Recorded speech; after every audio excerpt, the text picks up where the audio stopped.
Wemby and the Spurs over the weekend. They marched into Madison Square Garden after putting together a perfect February. Let's go to Madison Square Garden now. It's my favorite Spurs uniforms.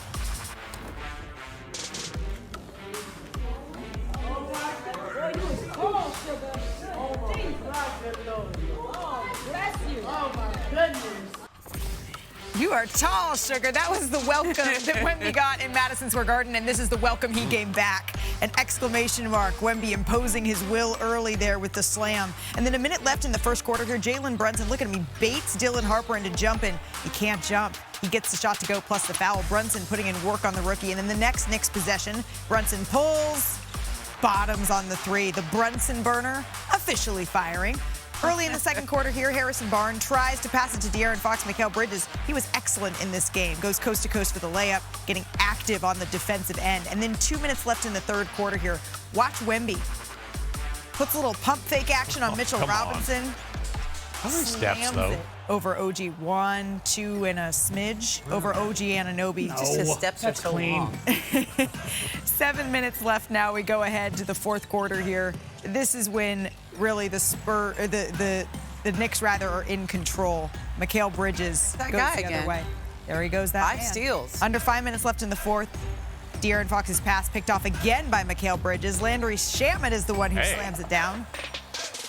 Gosh, Shamet. He got that one to go. You got me with that one. The Spurs. Here's Victor Wembanyama on the physical play. I think they did put some physicality, but not even the most that we've seen, you know. And for some reason, we were somewhat hesitant. I think it was in general a team thing.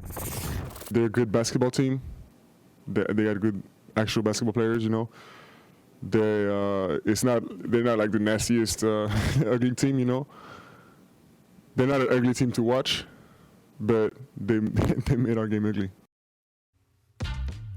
Well, it was a little bit, I won't say ugly. Should we just say offensive struggle for the Spurs, who scored a season-low 89 points, takes one to no one, committed a season-high 22 turnovers. This was just San Antonio's third time all season failing to score 100 points. Only OKC and Denver have done so fewer times. But, Tim, you were quick to say that they're coming off a perfect 11-0 February, right? Yeah, listen, we're not going to sweat one loss for the Spurs after an undefeated month. And they beat the Thunder 4 times. They just beat Detroit in Detroit. They can handle physical play. They did not do it yesterday against the Knicks, so give the Knicks some credit here. It exposed one thing, Brian, though, that you think could be just a larger thing to focus on here for San Antonio. What is that?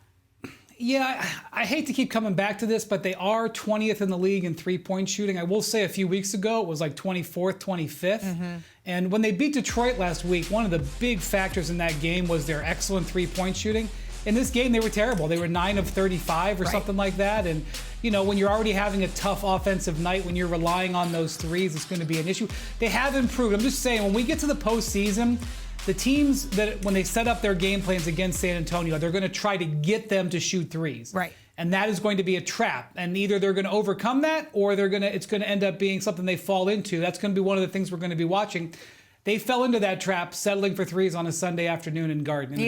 Sometimes those games happen. But credit to the Knicks, as you mentioned, Tim. They've been the #1 ranked defense over the last 6 weeks. Ramona, what stood out to you from this one? Look, I think Karl-Anthony Towns, I mean, he's not going to win any Defensive Player of the Year awards, right? But he did a decent job on Wemby in the same way that he did against Joker when he was back in Minnesota and they played in that playoff series. I thought he contained him. He made it so that he wasn't this dominant force. And you saw him, look, he's working. He's making a tough shot right there. I thought Karl Towns' defense in this game, we can talk about Mikal Bridges, 25 points, 5 threes, 5 steals, 5 rebounds, almost worth those 5 first-round picks. But Karl Towns' defense, you got to give him credit. If you're gonna poke fun at him for his bad games, you got to give him flowers for good games. And look, there have been times this season where the Knicks' toughness has come into question. This was a tough win. You just saw the numbers they've been putting up defensively, over the, what is that? That's almost a quarter of the season. So the Knicks, I'm sure they heard the critic. And by the way, the criticism was coming from inside, too, from their own coaching staff.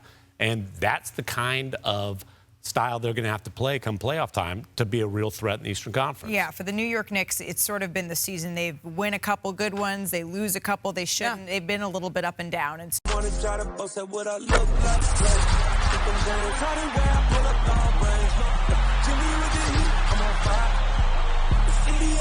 Keep